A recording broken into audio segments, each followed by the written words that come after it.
Cái vết thương này nóng khó thế nhỉ?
Ở bên công ty của cháu thế nào? Có đồng ý làm chung với dự án với lại là công ty của bên chú không?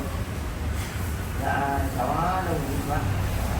Thế thì cháu có thể xem qua hợp đồng này mà chú cũng đã soạn thảo ra để xem nếu có gì thì nhất trí thì ký ở đây cho chú.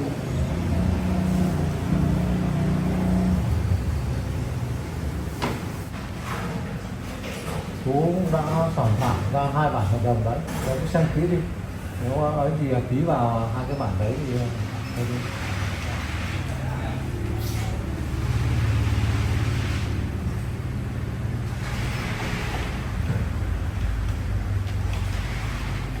Em xem ra một cái bản nhé.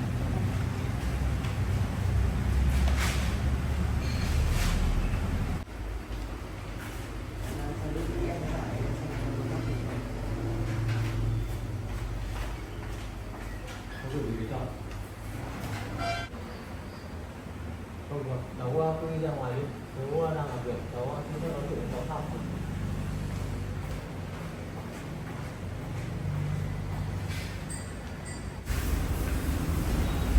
Em xem qua cái bản hợp đồng này không mắc gì thì anh có phát hiện là cái gì?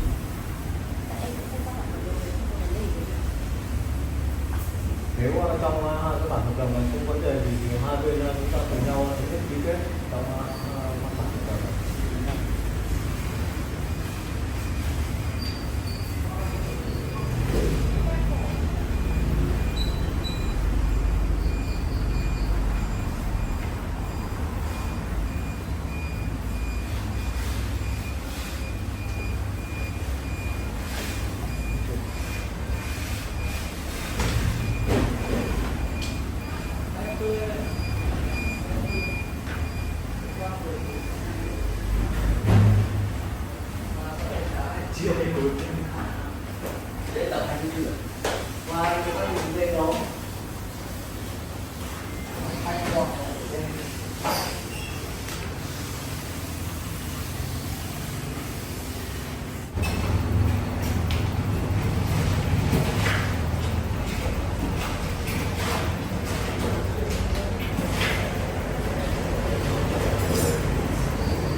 chúng ta đã thống nhất cùng nhau việc thì bên chú sẽ giữ một bản và chuyển cho bên cháu một bản.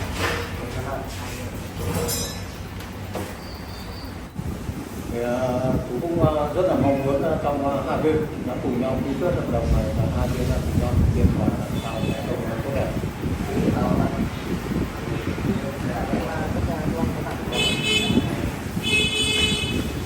Thế thì cũng như trong hợp đồng đã ghi thì bên cháu bây giờ sẽ phải ứng ra 25% của dự án công trình để bên chú còn mua thiết bị máy móc để chúng ta tiến hành thi công. Dạ vâng ạ. Bên cháu sẽ chuyển khoản cho bên công ty đủ sớm. Cháu uống nước.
Yêu ạ. Dạ. Anh đang làm gì đấy? Em đang xây cái hàng gạch ở đây để bê lên để làm cái cầu đi sang bếp anh ạ. Thế à? Vâng, anh ngồi ghế đi. Ừ. Em cứ để đấy, lát nữa anh làm cho. Anh cũng đi mua cho em ít đồ ăn. Anh phải mua đồ cho em nữa. Anh ngồi ghế uống nước đi. Ừ đây. À, mà cái anh ở trong nhà tìm thế nào rồi em? Lúc nãy em có cho uống thuốc thì anh cũng uống được một ít anh ạ. Nhưng mà vẫn chưa thấy tỉnh đâu. Để vào anh xem rồi. Vâng.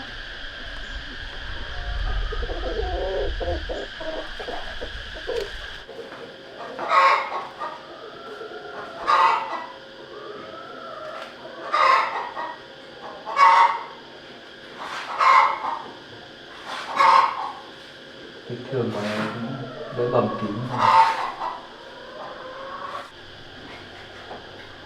Sao anh ấy mãi mà không thấy tỉnh lại nhỉ?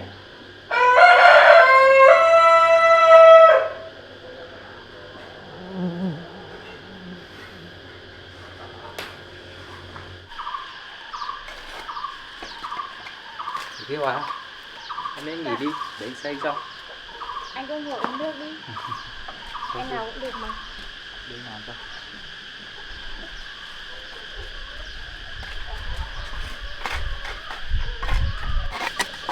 Hôm nay anh thấy cái anh làm trong nhà mà có đỡ hơn không? Nay anh thấy cái vết tím của anh cũng đỡ rồi em ạ. Sắc mặt của anh ấy cũng thấy tốt hơn rồi đấy. Em thấy anh ấy nằm lâu quá mình cũng thấy no. Mình cứ để anh ấy nhé. Nằm 1-2 hôm nữa nếu không tỉnh thì anh sẽ cho anh ấy đi bệnh viện em ạ. Anh xây của em ở đây để em đi lấy cái xe rùa làm gạch về đây nhá. Thế em đẩm cho anh cái gạch ở đây để anh xây cho. Anh có cần lấy mỹ không? Không cần đâu em ạ. Chỗ này nó không có bóng cây, nó cũng mát rồi. Vâng.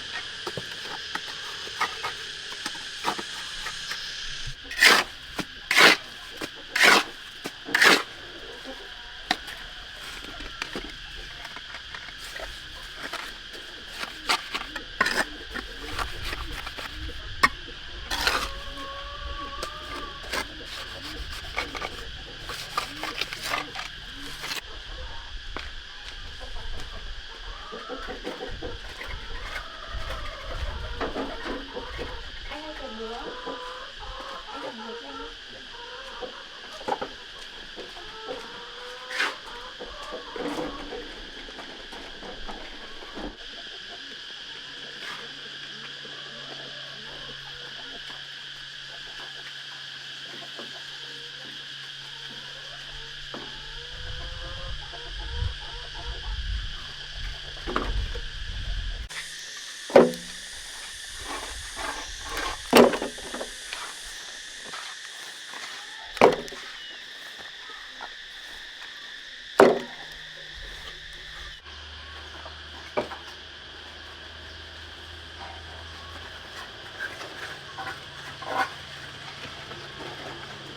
Anh để gạch anh nhá.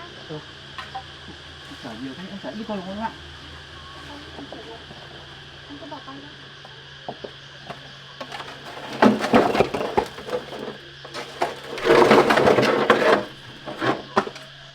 Em cứ chở một ít thôi nha em, cho nó đỡ nặng.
Em nhìn lại cái quạt cho anh nhé.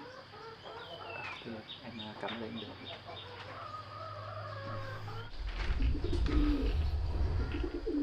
Em bỏ lên giúp anh nhé. Vâng, để em dành cho anh cái quạt.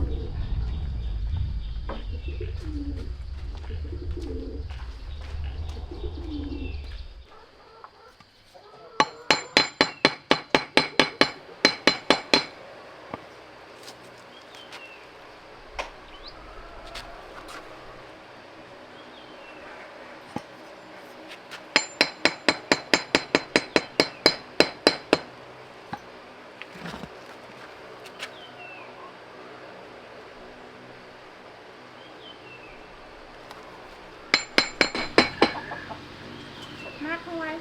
À, được rồi em ạ.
anh nhé, để làm. Vâng.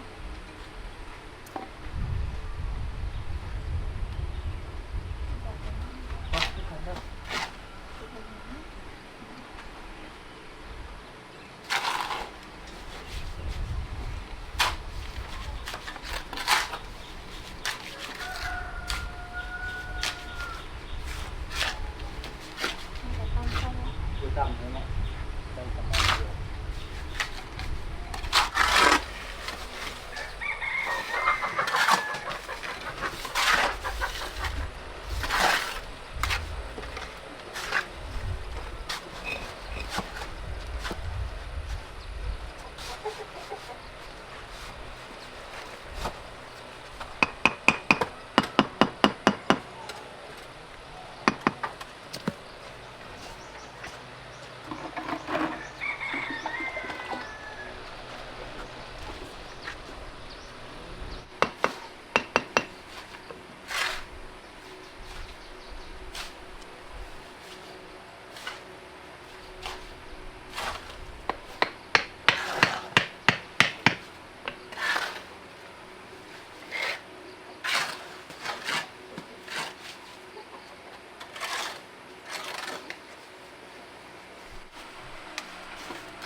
Em xây bên này nhá. Hả? Em xây bên này nhá. Em xây bên đấy á? Vâng. Rồi em xây đi.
chèn bụi này cho anh nhé, để anh sang bên này.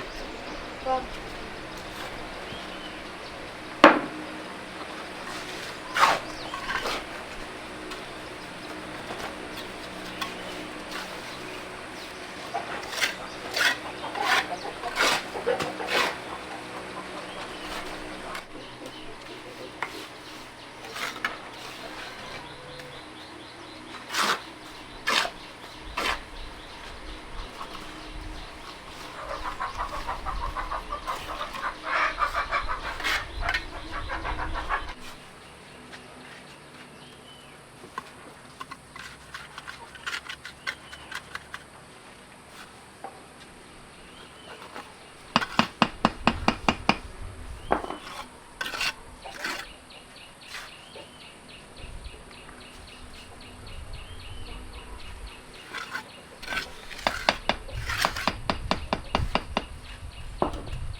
ít để anh làm cho. Đi làm đồ của anh nhé. Vâng.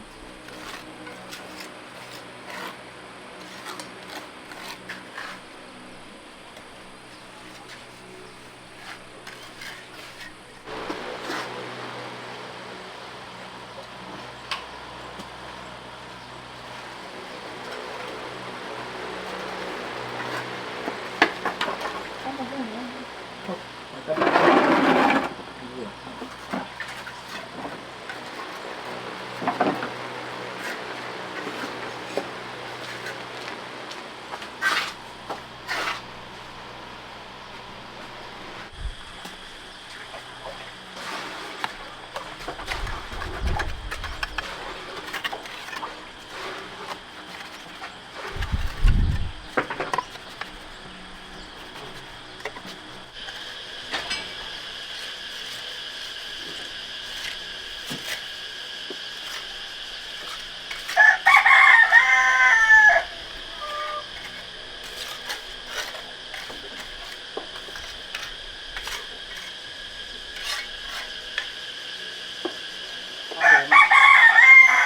Em quét. Thì con nó sẽ đỡ đi.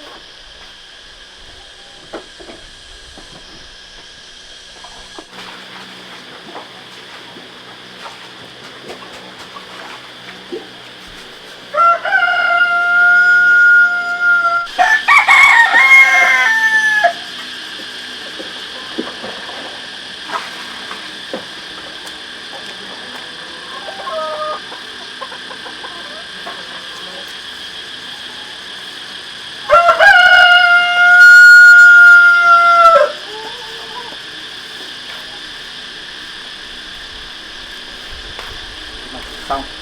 Nếu em làm cái cầu đi qua đây là được rồi nhỉ? Vâng ạ. Em cắt xong ngồi uống nước đi, cho mát. Anh ngồi nước em quét hết rồi.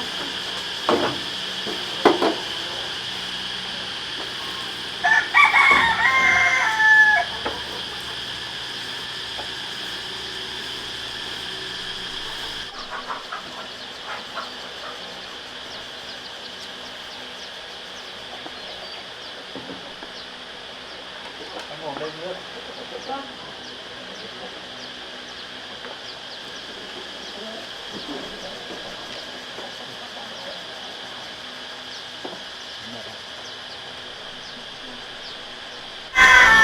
Đi uống nước đi. Anh ngồi đi. Có mệt không?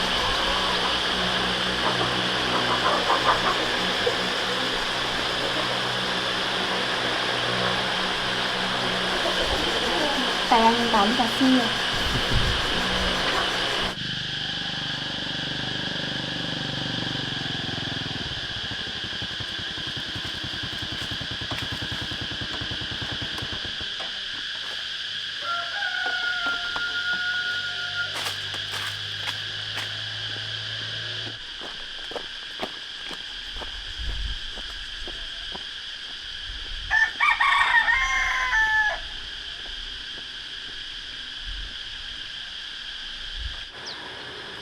May có anh vào xây cho em, không thì mình em sẽ chưa là lần sau. Anh, cái gan đến đây này.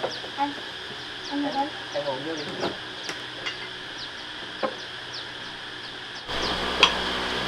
Thế thì kêu xây cái bể ở đây à? Vâng, em định xây hai bên này để làm cái cầu đi sang bếp thôi anh ạ. Nhưng mà anh Sáng bảo thôi tiện thì xây thành cái bể để mấy đỡ thả cá luôn. Nó cũng tiện mà em. Đây là mình xây hai bên thành rồi, nhưng bây giờ mình xây nữa là thành được cái bể. Anh ngồi nước đi. Cái gan uống nước đi em.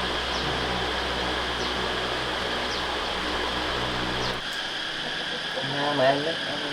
Vâng, anh ngồi ạ. Em uống nước đi. Cái nước chè này thơm mà mát lắm. Thế tình hình sức khỏe anh dạo này thế nào vậy? Sức khỏe của anh đợt này cũng tốt hơn rất nhiều rồi em ạ.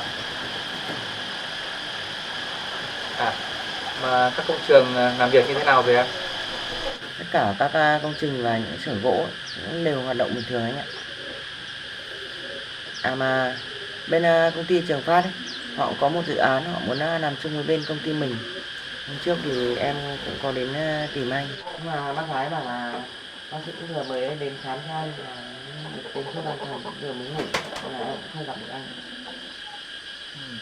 Sao mà anh không nói chuyện này với anh nhỉ? Nên em cũng đã trao đổi công việc với bác gái và bác ấy cũng bảo là sẽ nói lại với anh. Thế bác ấy không nói lại với anh à? Không, anh thì không thấy mấy anh nói qua về chuyện này. Mà công ty Trường Phát là công ty nào? Còn hợp tác làm ăn như thế nào? Bây giờ em có thể nói lại cho anh biết được không? Bên công ty Trường Phát họ cũng có một dự án. Họ muốn mình bỏ ra 50% số vốn để sắm sửa máy móc anh ạ. Còn 50% còn lại họ sẽ lo. Sau này lợi nhuận đấy thì cả hai sẽ chia đôi. Còn quyền quản lý ấy, thì họ sẽ giao cho bên công ty mình anh ạ. 50% của dự án à? Mà anh thấy em nói cái dự án này cũng rất lớn. 50% mình phải bỏ ra số tiền cũng không phải là nhỏ đâu mà.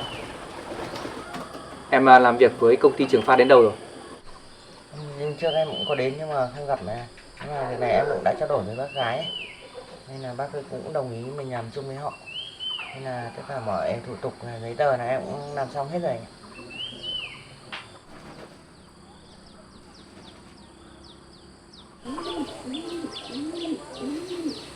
Thôi được rồi, bây giờ chúng ta cũng không thể nào mà phá bỏ được cái hợp đồng này.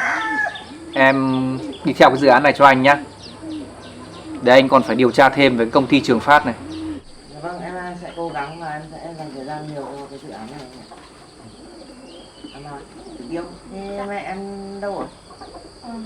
Mẹ em đi lấy cây thuốc anh ạ. Hôm trước anh có đi thu hoạch bí và thấy có một anh bị đánh đau lắm, anh ấy còn ngất đi nữa. Mà lúc đấy em cũng không biết làm thế nào nên em đã đưa anh ấy về đây ạ. Vẫn ở đây à? Vâng. Anh cũng gọi em đến đây, cũng nhờ em. Lần này em cũng đi hay công trường nhiều và cũng vào đi rất nhiều nơi. Em có thể em vào em xem là cậu ấy có quen không? Dạ vâng.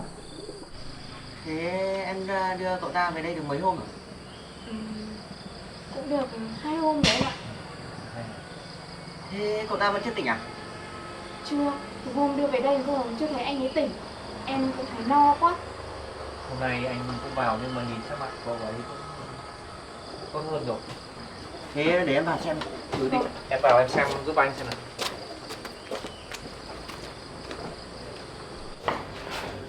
Đấy, cái gan này, em xem cái anh này em nhìn thấy có quen không? Em nhìn thấy quen quen anh ạ. Nhưng mà mặt vệ bị thương nhiều quá nên là em cũng không nhận ra.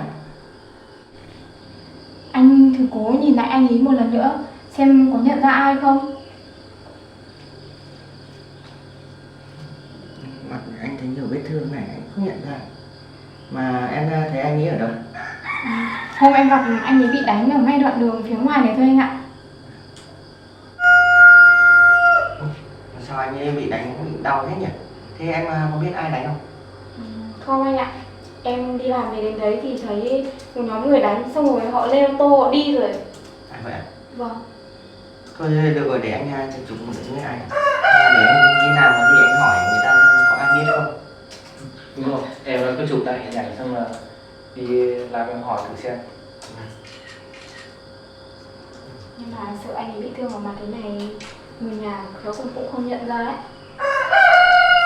Mấy hôm nay về đây em cũng phun thuốc cho anh ấy uống nên là vết thương cũng đỡ hơn rồi em ạ. Cái hôm mới về đây á, mình đau lắm. Thôi được rồi, mình cứ đi ra ngoài cho anh nghỉ ngơi nhỉ. Đi ra ngoài anh ạ. Để nếu nào tìm được người nhà thì đưa anh ấy về. Để đây nó lâu sợ anh không tiện lắm ấy. Đi. Hôm đấy em cũng thấy anh ấy bị đau nên đưa về đây. Bây giờ mà anh ấy không tỉnh hay như thế nào, có vấn đề gì xảy ra, cháu em lại làm liên lụy đến cả hai anh mất. Mình gặp người bị hại này mình cũng giúp đỡ thôi, nó không có gì đâu em ạ, không phải lo. Đúng rồi đấy em ạ. Anh ạ, cái việc này thì em sẽ đi tìm và sẽ hỏi xem là có ai mà quen biết với gia đình anh không. Nếu có thông tin gì thì em sẽ báo lại cho anh nhé. Dạ vâng. Em thấy anh ấy cũng mất mấy hôm rồi mà em đưa về đây cũng không thấy ai tìm cả. Có khi anh ấy không phải người ở đây đâu anh ạ. Còn việc này thì anh cũng sẽ cố gắng tìm giúp. Nếu mà như trường hợp mà không thấy thì chắc là cũng phải nhờ chính quyền người ta giúp đỡ thôi em ạ. Nếu có thông tin gì thì em cứ báo cho anh nhé. Em đi hỏi xem có thấy không, có thấy thì em sẽ nắm được anh. Anh cố gắng giúp anh nhé. Thôi, để gan cậu đi tìm xem có thấy thông tin gì về có gia đình của anh ấy không em ạ. Em cũng không phải lo lắng gì nhiều nữa đâu.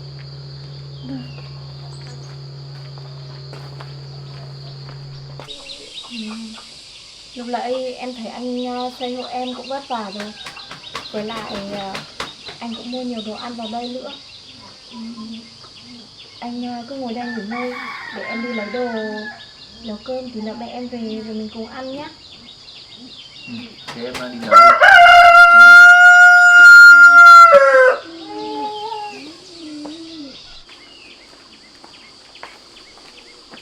Hôm trước em có đi thu hoạch bí. Hôm nay em sẽ nấu quả bí này lên.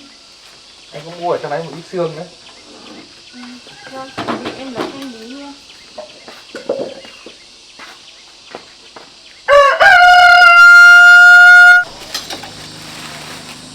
Đây, anh em mua mấy quả mướp nữa này.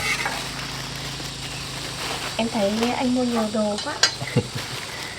Một ít thịt heo băm này và xương này. Đây, anh mua cả thịt heo nữa. Thử tiêu làm món gì đây?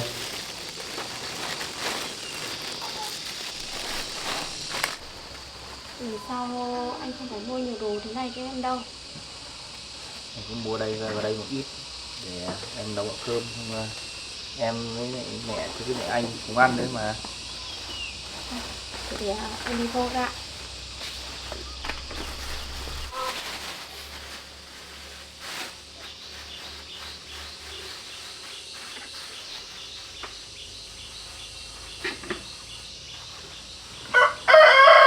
Anh cứ ngồi đấy đi để em làm cho. Anh nấu cùng với em.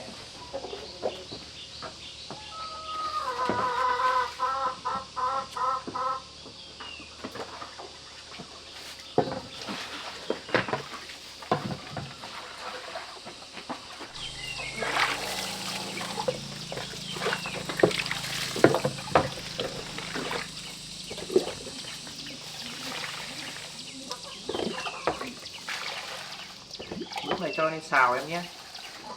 Dạ, vâng.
Em chắc con đất này nó cũng ngon ạ.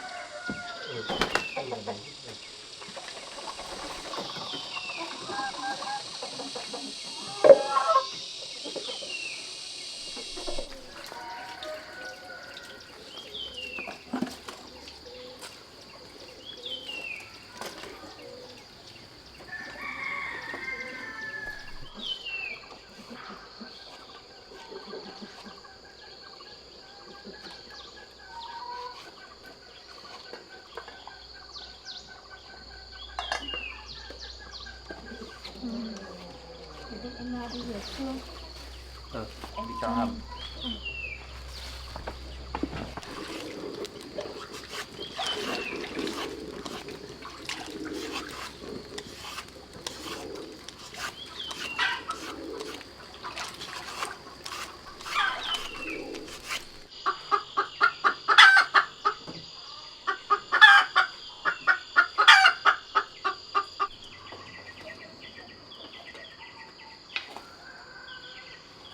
Em xem với cơm đã được sôi.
Anh có mua được cái thịt này, chỉ tiêu làm món gì cái này? Ở kia em thấy có một cây lá móc mật, hay là để em ướp để nướng nhá. Thế để anh thái lên cho.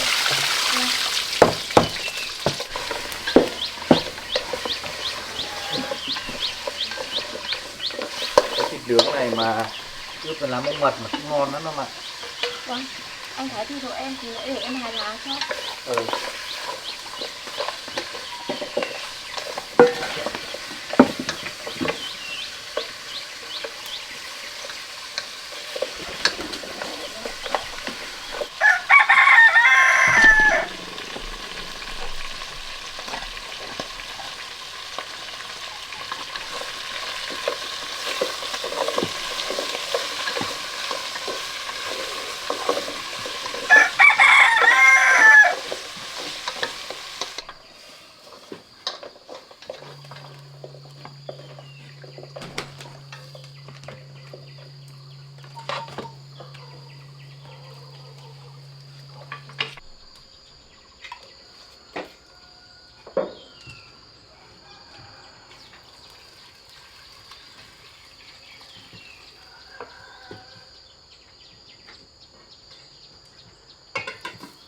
Cho anh củ hành để anh ướp cái thịt nướng này.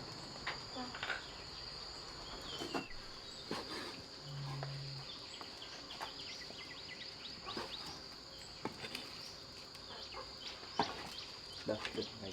Để em đi hái lá. Thì hành lá.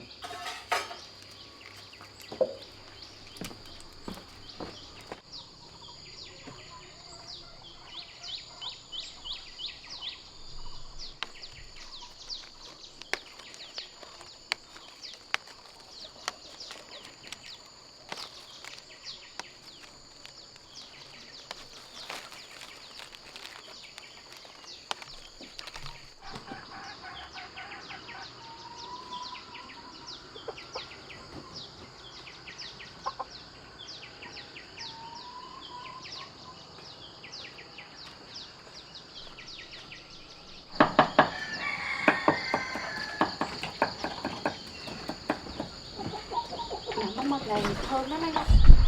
Làm một phần này là cho vào thịt nướng thì ăn rất ngon đấy. Nó có một mùi rất thơm.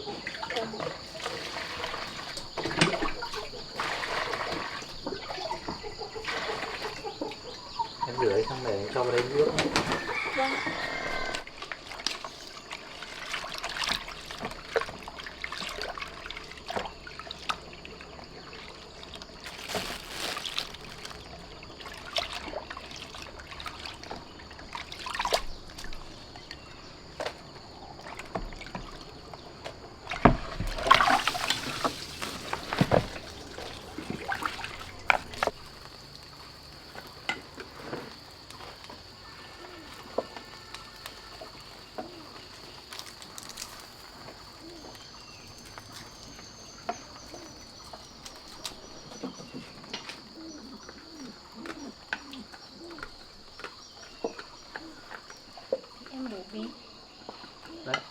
chấm.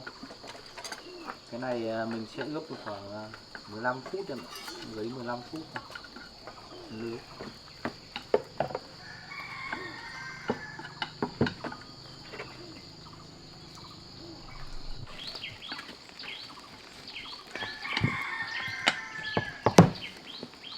Củ bí này cũng rất to em nhỉ. Mà đặc lắm anh ạ. Ừ. Giống bí này cho là ngon.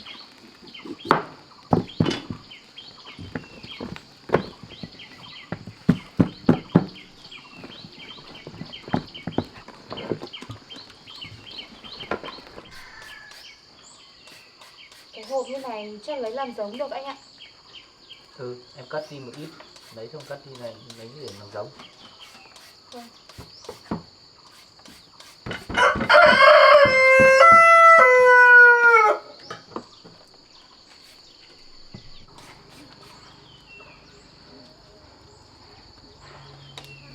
Cái này có phải cần mâm nhỏ ra không em? Vâng, ngắn ngắn một tí giúp em với.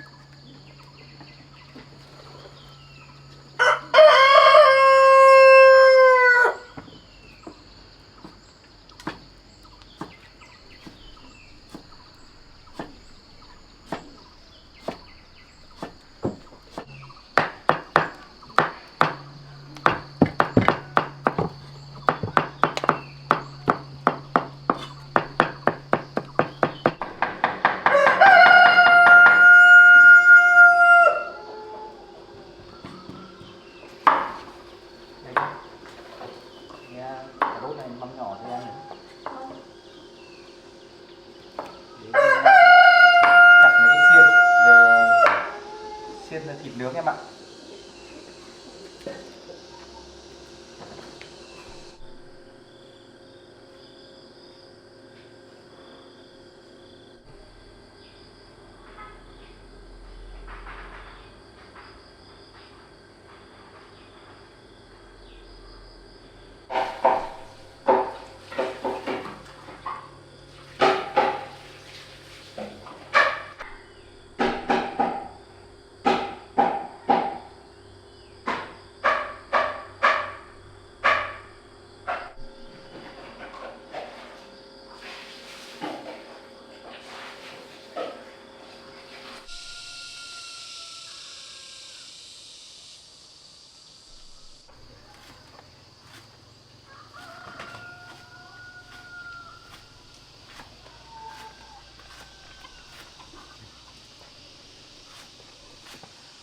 Đây, chặt được mấy cái xiên rồi. Cái đấy chắc xiên nướng được rồi anh nhỉ? Ừ. Đấy là xiên nướng rồi.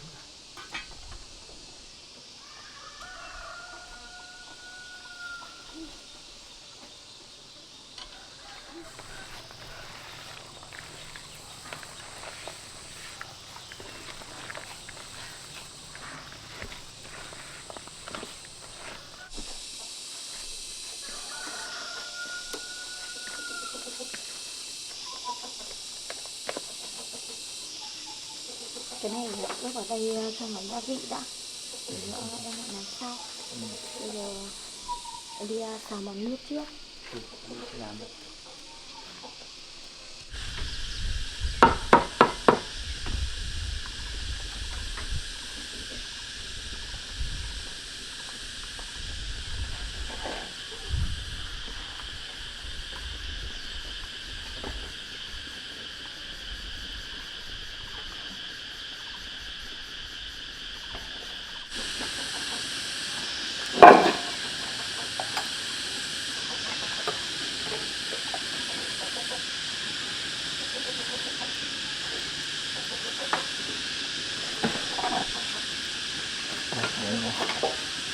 Anh lấy vào bên này nhé. Cơm chín.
xương này chắc là đều đều được.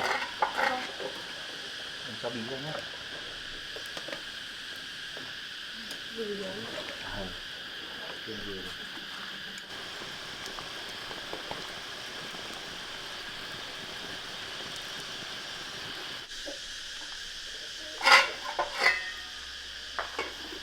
Đun một lúc nữa là chín thôi.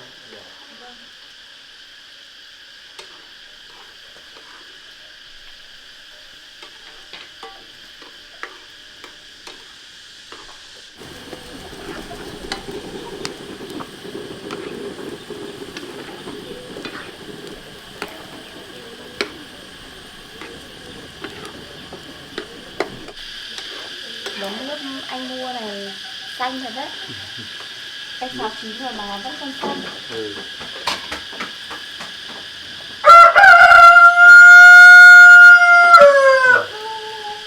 Chiều. Thơm quá anh ạ. Sắp chín rồi, ngon.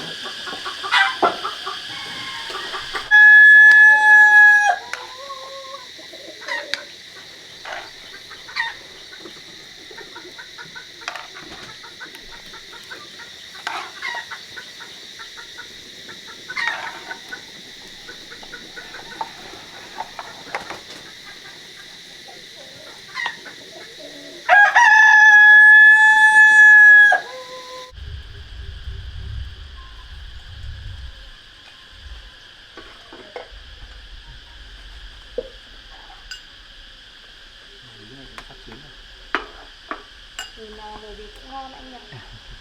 Cái bí của em bí mới thu hoạch về nó còn rất ngon luôn. Em cũng là xong món nước vào này. Để em đặt lên đây.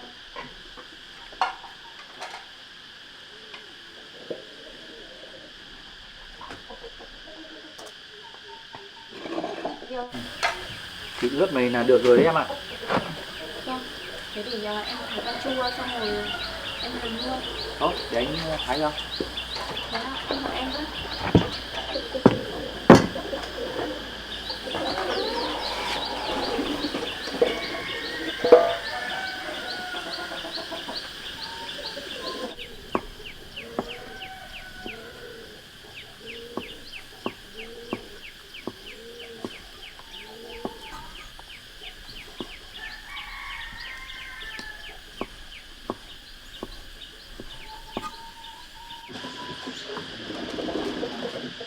Đấy. Em cho luôn cà chua lên đây cho em với. Ừ. Em xào luôn.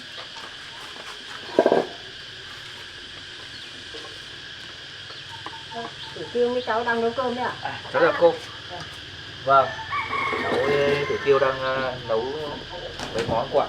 Cô ngồi đây. Cô đi lấy cái thuốc về đấy à? Tôi đi lấy cái thuốc để băm. Cháu bật quạt cho cô cho mát. Cô ngồi đấy nghỉ đã.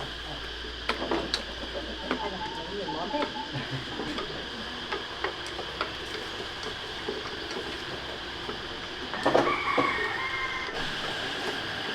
Cô đi lấy cái thuốc mà nó cao quá, tiết trên núi cao. Thế ạ cô. Thế là lấy mãi mới được. Vâng. Thế cô uống nước đi.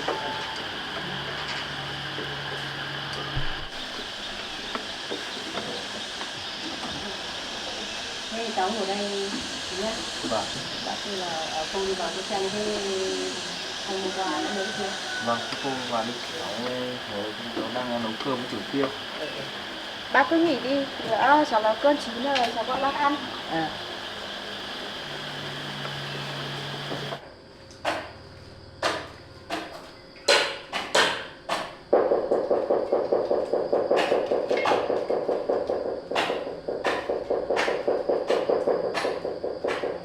Không cậu này.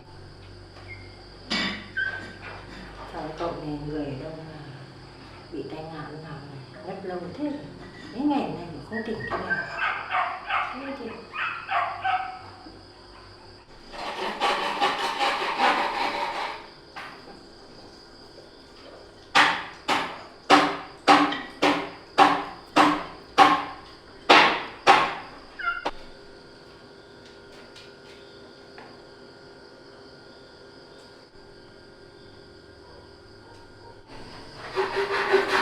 hay là mình lấy cặp người anh mình lợi ra xem là biết đâu có thông tin của cậu ấy, tìm một người nhà với cậu ấy thì tốt quá.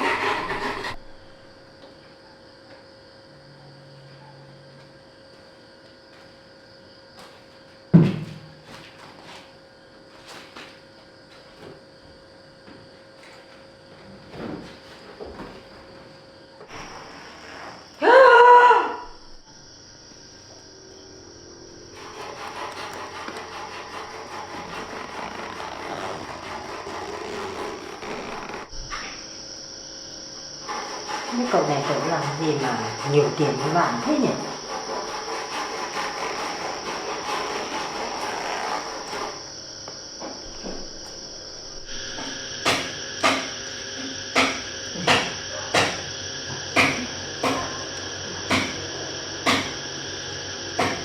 Thật, thật. Mình lấy một cái nhỉ? Mình lấy một cái để mình đi tìm con gái mình. Lúc nào mình có tiền mình trả lại cho cậu. Mình lấy cái này.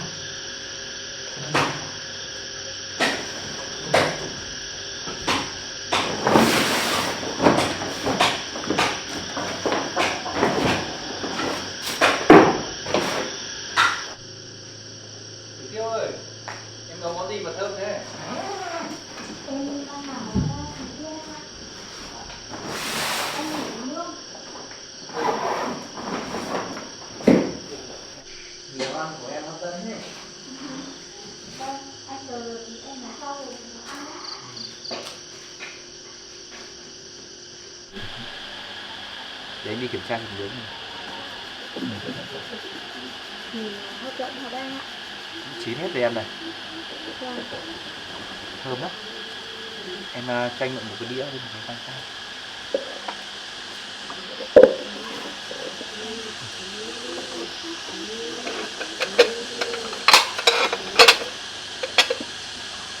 Em để anh nhé. Để ra.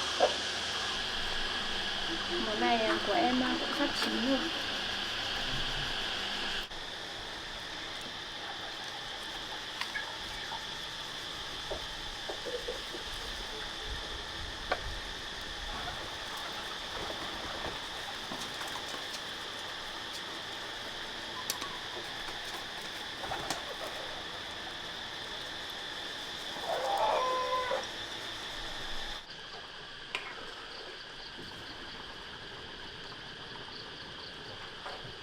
Thơm quá anh ạ.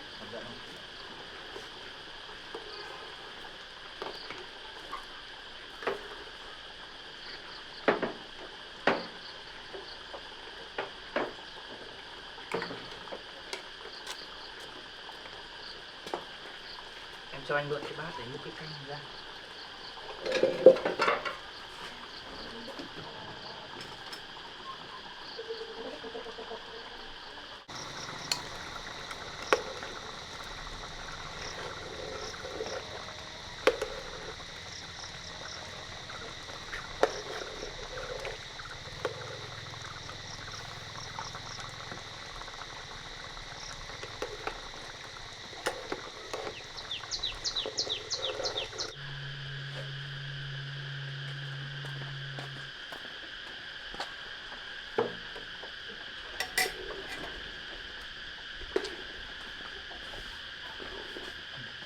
Món ăn được chưa? Đưa vào đây nha.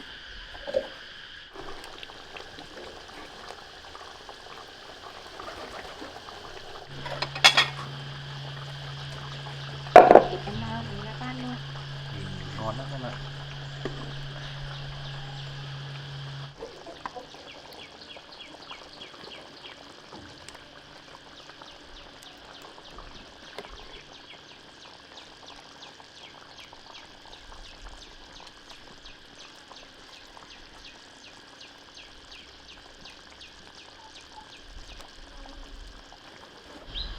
Để đi bánh tát. Cái này thì ăn là tồn cư lắm anh ạ. Anh cũng thấy hấp dẫn lắm.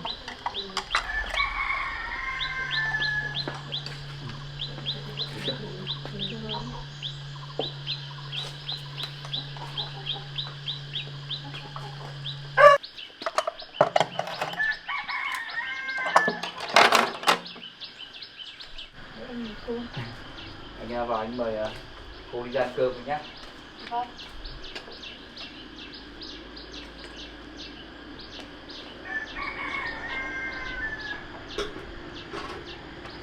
Cô ạ, bây giờ cô đi ra ăn cơm đã, cô cứ để anh ấy nằm nghỉ đi ra cô ạ.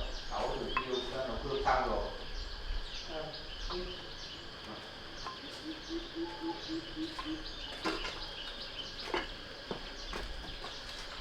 Đi ra ăn cơm, cháu muốn ăn.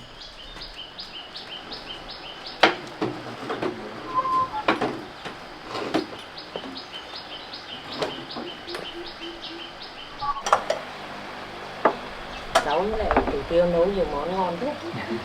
Đồ của anh sáng mua đến đấy bác ạ. Nhưng Vâng. mỗi mình Thủ Tiêu nấu thôi cô ạ. Cháu cũng chỉ là giúp cô ấy được ít việc thôi. Cháu đến đây lúc nào cũng chu đáo. Cô thử món ăn của Thủ Tiêu nấu này. Bác ăn đi. Nhưng không ăn đi. Vâng, anh xin. Anh ăn đi. Cảm ơn bác, em mời anh.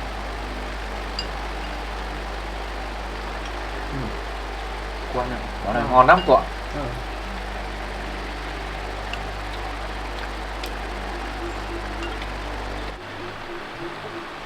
Bác đi lấy cái thuốc cũng vất vả rồi. Bác ăn nhiều vào nhá. Thế cho cháu ăn đi. Dạ vâng ạ. Bác ăn món thịt nướng của anh sáng làm đấy ạ. Thế à? Vâng. Món này thơm ngon thế nhỉ? Cô ăn thử xem, cháu nó làm có ngon không? Cô ăn nhiều vào thứ nhất.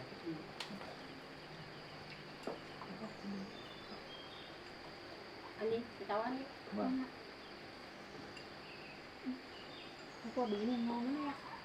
Anh vừa ăn thử rồi. Bí này còn tươi và ngon. Dạ, dạ. Vâng ạ. Cháu có lấy một ít hạt để làm giống ạ. Đúng giống thì tốt.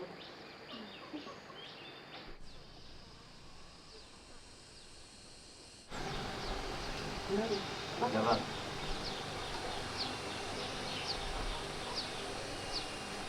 Lâu lắm rồi. Hôm nay cô được bữa cơm ngon như thế này. Cho cháu bữa cơm ngon thật đấy. Vâng. Nhất là Thủ Tiêu. Vâng. Cảm ơn bác. Mấy cây thuốc này cho bác đi xa lắm nhỉ? Đấy thật là trên núi đá cao lắm. Thế Nó ạ? hiếm quá không có. Vâng. Vâng. Để cháu uống nước đi.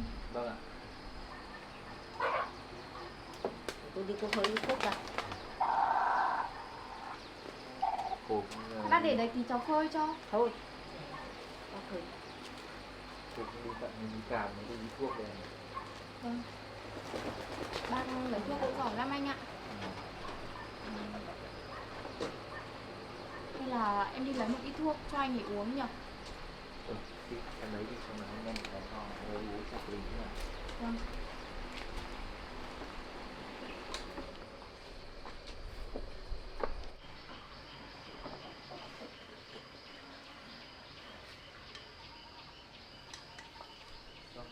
Bảo cho anh ấy uống xem này như thế nào. Vâng. Đây rồi, thiền mấy cái này lắm.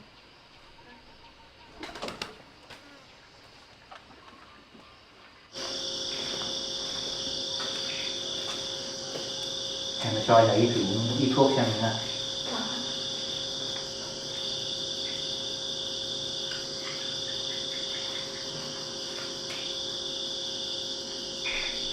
Anh thấy như thế khó một chút để anh giúp anh ấy dậy ra. Có được không anh? Để giúp anh ấy dậy để uống dậy hết rồi. Anh đỡ không nhỉ? Cẩn thận cái đầu.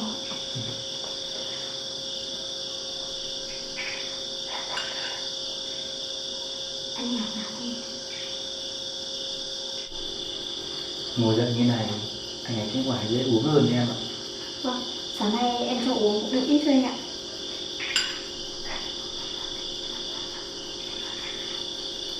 Anh nào, anh nào, anh gì ơi, anh gì ơi, anh ấy tỉnh rồi em ạ. Vâng. Anh gì ơi, để anh đưa anh nằm xuống xem như nào. Nhẹ thôi anh ạ. Anh gì ơi, anh gì à, anh gì ơi. Ui, anh đã nhẹ thôi.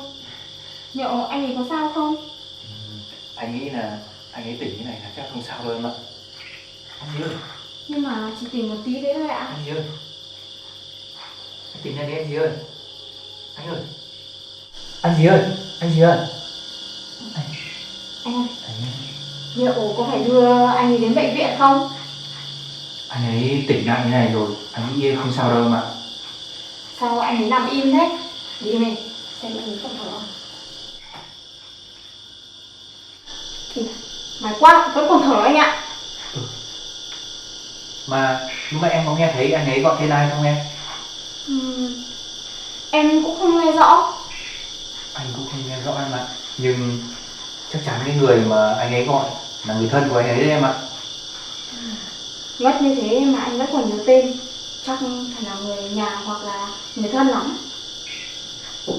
Anh ấy đã có dấu hiệu như này thì tỉnh lại như này thì mình cứ để cho anh ấy nằm nghỉ ngơi em ạ. Và cho anh ấy uống thuốc nữa là được. Thôi, bây giờ chúng ta ra ngoài cho anh ấy có không gian để nghỉ ngơi em ạ. Thì tí nữa mình lại bón thuốc tiếp.